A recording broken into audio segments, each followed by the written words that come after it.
মাজন সাহেব, আপনার কাছে আমি অনেক বড় একটা আশা নিয়ে আসছি।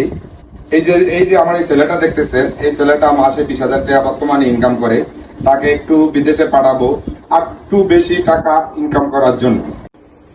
ভাই, আপনারা তো আইছেন ঠিক আছে, এরকম সবাই আসে, সবাই আইসা এরকম মিষ্টি মিষ্টি কথা বলে, নেওয়ার সময় এই মিষ্টি কথা বলেই নেয়, কিন্তু নিতে নিতে আমার এই যে ক্যাশ বাক্সা দেখেন সব খালি করে লাইছে। এখন আমি সরবরাহ হয়ে গেছি মানুষের দিতে দিতে। মাজন সাহেব, আপনার কাছে বড় আশা নিয়ে আসছি, আমাকে খালি হাতে ফিরায়েন না। মাহাজন সাহেব দিতে পারেন, লোক ভালো আছে। আপনারা যেহেতু এত কইরা বলতেছেন, তাহলে ঠিক আছে, আমি দিতে পারি, তবে কিছু শর্ত আছে। মাজন সাহেব, কি কি সত্য বলেন? শর্ত হলো আপনার বাড়ির দলিল দিতে হবে, আর টাকা নিবেন সর্বোচ্চ 2 মাসের সময় দিতে পারবো আপনাকে আমি। টাকা নিয়ে আর 2 মাসের ভিতরে আমাকে টাকা দিতে হবে। যদি 2 মাসের ভিতরে আপনি টাকা না দিতে পারেন, তাহলে আপনার বাড়ি থেকে আপনাকে বের করে দেওয়া হবে। মাজন সাহেব, আমাকে যেই সত্য দিবেন ওই সত্যই আমার রাজি, কারণ আমাকে টাকা দরকার, আমার প্রয়োজন।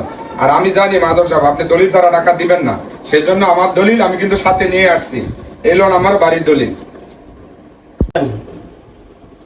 এরকম দলিল তো সবাই আনে, আইনা দিয়ে যায়, পরে দিয়ে দলিল ভুয়া। আগে দলিল চেক করে লি, তারপরে আমি বলতেছি।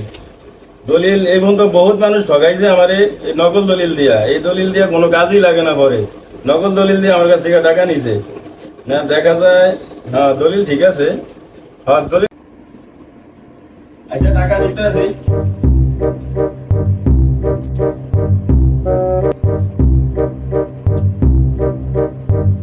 সময় মতো দিয়ে দিবেন টাকা। ধন্যবাদ মাজন সাহেব, অনেক বড় একটা উপকার করছেন। ইনশাআল্লাহ সময় মতো আপনার টাকা আমি পৌঁছে দিব।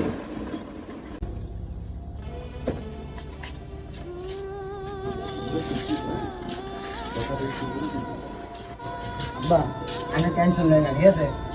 আপনি কষ্ট করছেন, সারা জীবন আমি করে ছোট বড় করছেন, ঠিক মতো শুধু খায়েন। আপনি আমি আপনাকে কোন টেনশন করি, আমি হেল দেশে যাই, আমি আপনার কল দিব। আপনি ঠিক মতো খাওয়া দাওয়া করেন। ঠিক আছে বাবা, তোর দোয়া রইলো। আর তুই ঠিক মতো চলাফেরা করিস, ঠিক মতো খাওয়া দাওয়া করিস।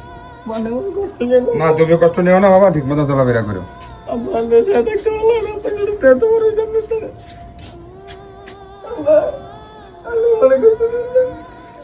দোয়া রাখো আর যায় ফোন দিও।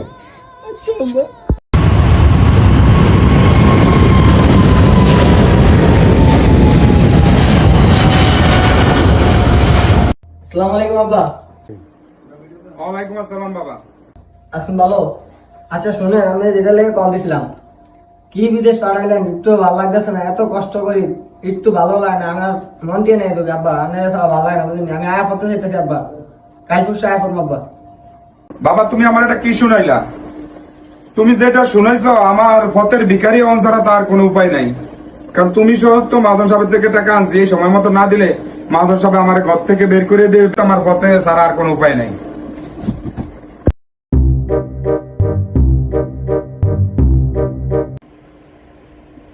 আপনার তো সময় শেষ, এখন আমার টাকা দেন। মাজন সাহেব, আমার ছেলেটা বিদেশ থেকে মাইর খাইছে, আমার আর একটু সময় দেন।